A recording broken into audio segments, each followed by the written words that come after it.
Okay, pag-usapan po natin, topic natin, kailan ba iniinom ang gamot nyo? Okay? Very important tong topic. Baka mamaya, mali pa lang pag-inom nyo ng gamot nyo. Sa umaga ba o sa gabi? Minsan may issue yan. Dapat ba walang laman ng tiyan o may laman ng tiyan? Dapat busog o gutom? Okay? So itong mga pag-aaral, kung kailan the best iniinom ang gamot natin para maganda epekto, para hindi tayo ma-stroke, ma-heart attack, tawag dito chronotherapy. Isang pag-aaral to. Ang simpleng sagot, syempre, yung doktor nyo magsasabi. Kung umaga o gabi o after meals or before meals. Pero minsan kayo mismo malalaman nyo ma-experience nyo kung kailan mas bagay sa inyo. Okay? Diba? Tanong sa doktor, pero otherwise, bibigyan ko kayo ng tip. First, pag-usapan natin gamot sa high blood.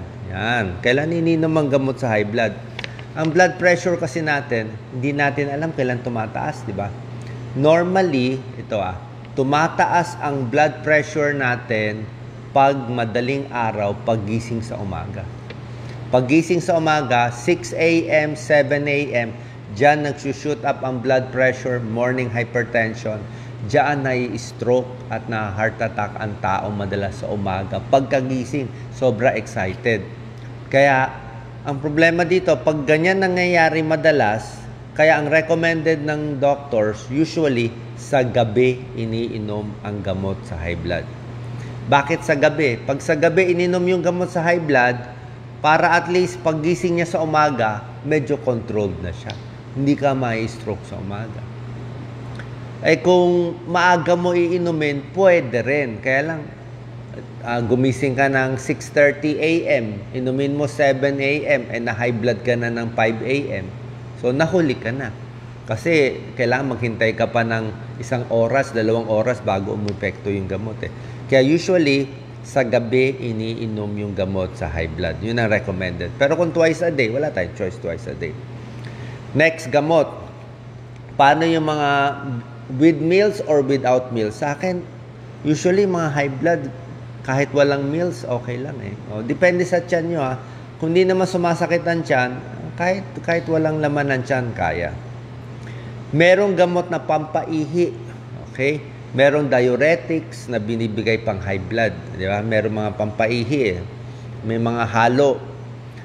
Yung mga pampaihi, kailangan iinumin mo na sa umaga na. Diba? Kasi kung pampaihi yung gamot mo, sa gabi mo iinumin, di ihi ka na ihi na buong gabi, hindi ka makakatulog. So, kailangan morning, kung yung gamot mo ay nakakaihi o pampaihi. Common sense Okay? Next, gamot sa cholesterol. Kailan iniinom? Okay? Ang gamot sa cholesterol, ang recommended, let's say, mga simvastatin, atorvastatin, usually sa gabi rin iniinom. Bakit sa gabi? Kasi ang katawan natin, mas gumagawa ng cholesterol biosynthesis sa madaling araw. So sa madaling araw pala tumataas yung cholesterol natin sa katawan. Kaya gusto mo rin sa gabi, iniinom yung simvastatin para makontrol yung pagtaas ng cholesterol. Next, yung gamot sa kirot. Yan, mga pain reliever. Ako, hindi ko gano'n nire-recommend mag-pain reliever kayo. Sabi ko, paminsan-minsan lang, kung talagang sobra sakit. Pero kadalasan itong mga pain reliever, mga ibuprofen, mefenamic acid, marami pa yan, aspirin, pain reliever, diclofenac. Lahat ng pain reliever, kailangan after meals, busog. Diba? Paano sabihin mo, Dok, kakakain ko pa lang masakit na yung katawan ko, kailangan ko na inumin Kung at least isang saging, kumain ka sang saging bago tong pain reliever. Or isang tinapay, sabayan mo ng pain reliever. Tapos, bukod sa with meals, kailangan maraming tubig. Isang basong tubig. Kasi pag walang laman ang tiyan, uminom ka ng pain reliever, pwedeng ma-ulcer, gastrointestinal effect, may dumudugo ang tiyan, delikado po. Pwedeng dumugo ang tiyan dito sa mga pain reliever. Isa yan sa mga side effect.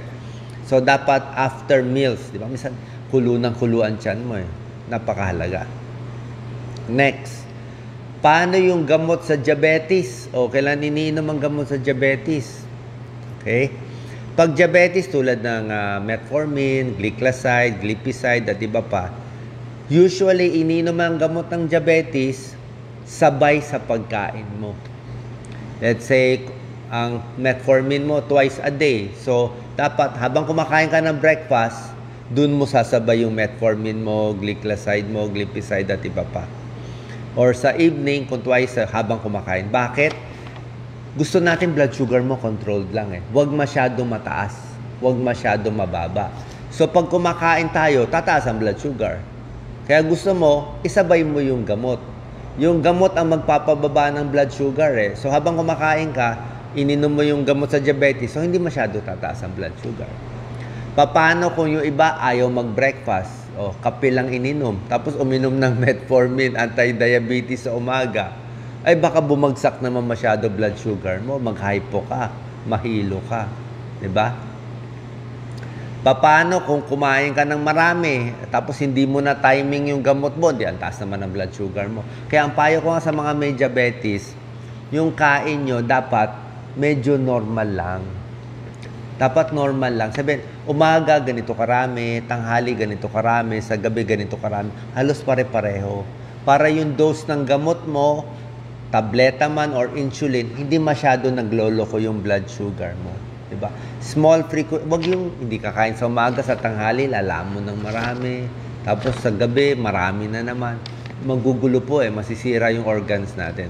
So dapat medyo pare-pareho para yung gamot natin mas makokontrol. Diba? Common sense.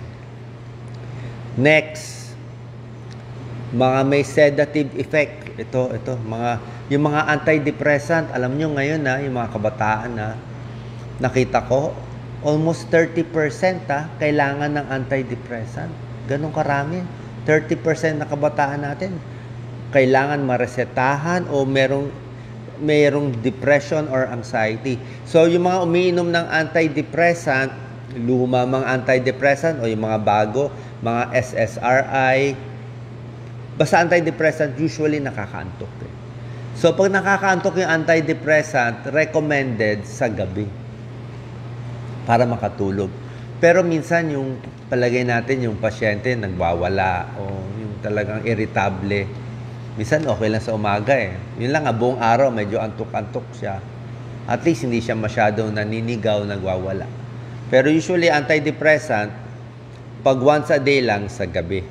Para pag inantok man siya, tuloy-tulog na siya. Diba? Tapos yung antidepressant, ito ang bawal. Bawal isabay sa alak. Ang antidepressant at maraming gamot, bawal isabay sa alak. Kasi yung alak, ginagawa niya, pinapatagal niya yung gamot sa dugo natin. So, yung dose ng gamot, imbis na, let's say, 5 milligrams lang, tumatagal sa katawan natin, baka ma-overdose. Maghahalo yung alak mag-aaway yung alak, pati yung gamot nyo. Kaya hindi nga talaga bagay. May depression ka na, uminom ka pa ng alak. Alak is depressant, lalo ka madidepress, magugulo yung dose mo. Mamaya kung ano pa maisip-isip, di ba? Masama. Kaya wag na uminom talaga ng alak. Magulo lang siya. Okay? Paano ang gamot sa allergy? Yung mga may allergy dyan. Yung mga lumang gamot sa allergy, alam nyo naman, di ba? Mga loratadine, diphenhydramine, Benadryl, nakakaantok yan. Kaya ang ginagamit na pampatulog yan So, yung anti-allergy, na lumang anti-allergy, sa gabi lang iniinom. Bata, matanda, bawal nga mag-drive. Yung umiinom ka nitong mga lumang pang-allergy, inaantok ka, nagdadrive, baka makatulog ka. Pero yung mga bagong gamot sa allergy, meron na mga bagong gamot sa allergy like Bilastine, yung favorite ko, Bilastine, Bilaxten, o yung mga Levocetirizine, yung mga bago, usually hindi na nakakaantok. Kung meron man konti-konti, kakayanin mo na yun. Okay? Next, yung mga sleeping pills. Pag sleeping pills, pampatulog, sa gabi talaga sleeping pills. 'Di ba? Sleeping pills sa gabi 'yun. Ito, mahalaga. Maraming Pilipino umiinom ng gamot sa tuberculosis, sa TB, 'di ba? Oo, ang daming may TB sa atin. So ito medyo mahirap. Kasi yung gamot sa TB, marami. Usually 4 medicines, maraming tableta iniinom. Ang gusto ng doktor, ng pulmonologist, ang gamot sa TB, sabay-sabay iinumin. Sabay-sabay iniinom ang gamot sa TB sa umaga. Basta once a day, walang laman ng tiyan, hindi ka kakain within 1 hour, iinumin mo yung sabay-sabay yung gamot. Diba? Anong purpose nito? Diba? Sabi mo, Dok, kala ko gusto ko swabe. Bakit biglang sinabay sa TB? Kasi lalo na yung mga maraming TB sa baga, na matindi yung bakterya ng TB. Sinasabay-sabay lahat yung gamot para tumaas yung level ng gamot sa dugo natin. Para yung mikrobyo ng TB malunod, mamatay sa antibiotics. Oo, kasi salbahe nga yung TB. Kaya nga 6 na buwan ginagamot Gusto niya high dose para mapatay talaga sila. Ngayon, paano kung sumasakit ang tiyan mo? O sa TB medicine? O wala tayong choice. Pag sumasakit ang tiyan mo, after meals na lang. Pero expect mo na mas mahina yung dosis ng gamot. Diba? Or 3 times a day na lang yung gamot sa TB, pero mas mahina na. Hindi natataas. So baka mas hindi mapatay yung TB. Pero wala naman tayong choice Diba? Wala tayong choice kung talaga sensitive ang tiyan natin. Okay? Gamot sa ulcer, esomeprazole, Nexium. Usually, ito sa umaga before breakfast. Diyan pinakamaganda. Ito naman nire-recommend ko para talaga gumanda lang yung dose. Pero kung hindi naman malala yung high blood nyo o yung ulcer nyo, anytime naman, konti lang naman ang difference. Paano yung Biogesic o mga acetaminophen? Di ba? Para sa lagnat. Sabi natin, very safe ang paracetamol or acetaminophen. Safe po siya, pero wag din isasabay sa alak. Ang acetaminophen, dumadaan sa liver, may overdose din yan. Kaya kung masyado madalas ang inom, sinasabay sa alak, hindi po maganda. Okay? Next, paano yung naka-warfarin o naka-coumadin? Yung mga pampalabnaw ng dugo. O yung mga may heart problem, mga may rheumatic heart at iba pa. Ang coumadin o warfarin, gusto niya malabnaw ang dugo mo. May pro-time level yan. Kaya yung dami ng gulay na kinakain mo, lagi sasabihin ng doktor, normal lang yung dami ng gulay. Kung ang gulay mo ay 2 tasang gulay per day, yun lang tayo. Huwag yung nakainom ka ng coumadin, warfarin, tapos biglang kumain ka napakaraming gulay. Kasi, ang gulay maganda Ang problema lang sa gulay, maraming vitamin K. Pag may vitamin K, mas lumalapot yung dugo na hindi lang maganda doon sa may specific heart problem. So, pag nakakumadin ka, dapat normal lang yung dami ng gulay. Pero kung wala naman kayong warfarin at normal na tao tayo, diba? Kumain kayo ng maraming gulay, walang problema, kahit ilang gulay. Healthy nga yan Para lang nga dun sa naka-warfarin. Isa pa, ito, para sa hypothyroid. Yung mga naka-L-troxin, levothyroxine, Synthroid. Ang pag hypothyroid kayo, baka hindi na nasabi ng doktor, minsan nakalimutan nyo. Ito mga L-troxin, levothyroxine, dapat sa umaga, walang laman ang tiyan. Again, walang laman ng tiyan, 60 minutes bago kakain, 1 hour. Kasi gusto mo maganda dosis ng levothyroxine sa katawan. Dapat saktong-sakto, hindi pwedeng tumaas konti, hindi pwedeng bumaba.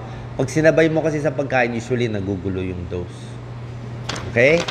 Mga tips na pakahalaga, itanong sa doktor. Sabihin sa doktor kung ano mga iniinom nyo. Very important, inom ng maraming tubig. At least 1 basong tubig pag umiinom ng gamot. Walang masama. Huwag durug-durugin yung gamot Huwag painitan, huwag durug-durugin. Diba? Baka mawala yung epekto. Okay? Paano yung mga vitamins? Actually, yung vitamins, mga multivitamin yan Wala namang kaso. Before meals or after meals, wala namang problema. Kasi usually halo-halo yung vitamins lang, kung pwede lang daw, huwag isasabay sa gamot. Let's say may gamot ka, baka pwede yung vitamins mo sa tanghali, yung gamot mo sa umaga, para at least yung vitamins lang, hindi lang makagulo sa absorption ng gamot mo sa mga ibang sakit. Pero kung wala tayong choice, let's say 3 times a day ang gamot mo, okay lang naman. Okay lang naman, sabay na rin sa vitamins. So, bawal isabay ang gamot sa alak, ha? Bawal na bawal. Okay? Kung kayo ay makakalimot, parang ako, mabilis makakalimot, mas maganda may taga-remind, di ba? Sabihin mo kay Mrs. O sa anak mo, anak ko, kayo ikaw na magbilin, di ba? Paalala mo sa akin, nakainom ba si tatay, si nanay ng gamot? Or bumili kayo nung pill, ano tawag doon? Reminder, yung may morning, noon, evening, Monday, Tuesday hanggang Sunday para alam mo kung nakainom ka o hindi. Very important, yung gamot dapat nasa room temperature. Normal temperature or pwede lang sa ref. Bawal sa freezer. Sa ref pwede rin, mas tumatagal yung gamot eh. O, lalo na kung mainit sa atin. Pag ang gamot, bawal mainitan ha. Huwag mo lagay sa kotse yung gamot. Nilagay mo sa kotse na initan, masisira yung gamot. Ma-expire ng maaga. Yung gamot, nilalagay sa wallet. Ako, nilalagay ko sa wallet. Mainitan ng puwet natin, madudurog. Pwede na rin siguro kung kailangan nyo yung gamot para sa nervyos. Pero usually, dapat sa room temperature, wag maiinitan. Okay? Para mas mahaba yung buhay. Ito ang tanong, expired na yung gamot, Dok? Expired na, Dok, kaya wala akong pera. O pwede ba inumin? Dalawang sagot ko dyan. First, legally. Siyempre, kung pag-uusapan natin yung common sense at legal at sasabihin ng doktor, pag expired na.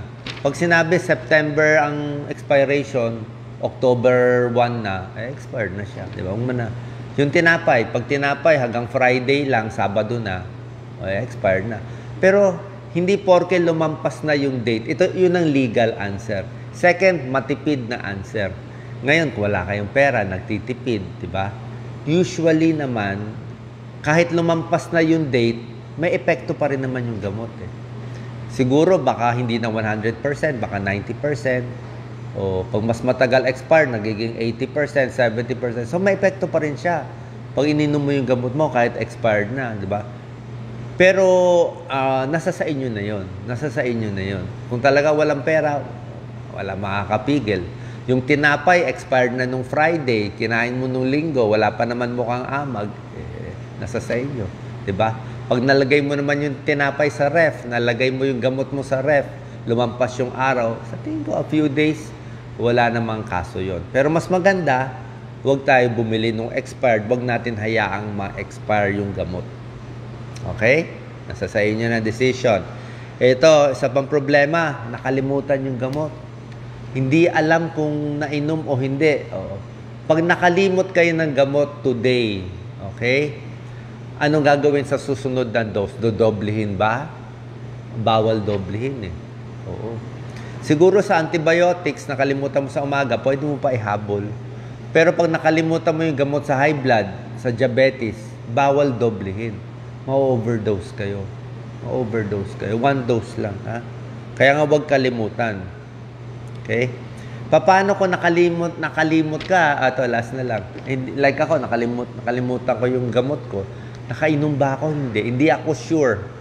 Diba? Pag hindi ako sure kung nakainom ako ng metoprolol ko na half tablet, alam niyo ano gagawin ko? Inom na lang ako 1/4. Style ko lang yon.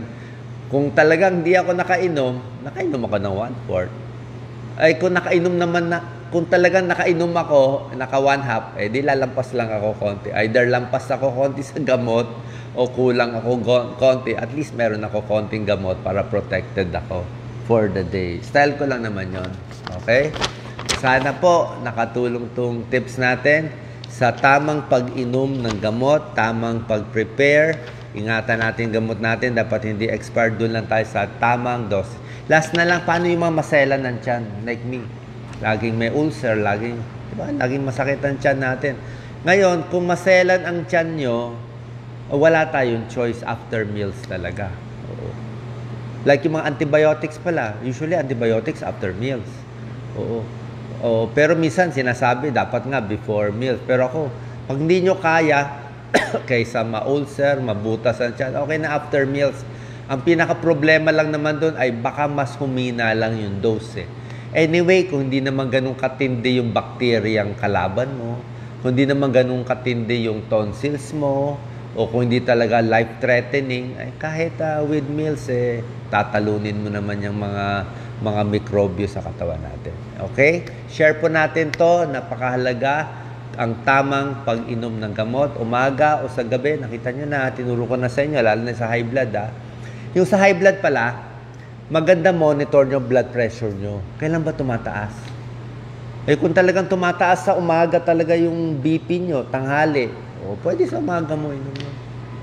Pero kung tumataas ang high blood mo sa gabi, humihilik ka, tumataas sa gabi, puyat ka, di sa gabi mo inumin para protected ka. Ganun din sa blood sugar. Chine-check ng diabetologist, endocrinologist, kailan tumataas yung blood sugar mo. Kung kailan tumataas, doon sinasabay yung gamot. Okay? So, meron din yang timpla-timpla sa bawat pasyente. So, yung taong maalam, the knowledgeable patient lives longer. Yung taong maalam, mga nanonood ngayon, sila mas mahaba ng buhay. Maraming salamat po. God bless po. Thank you.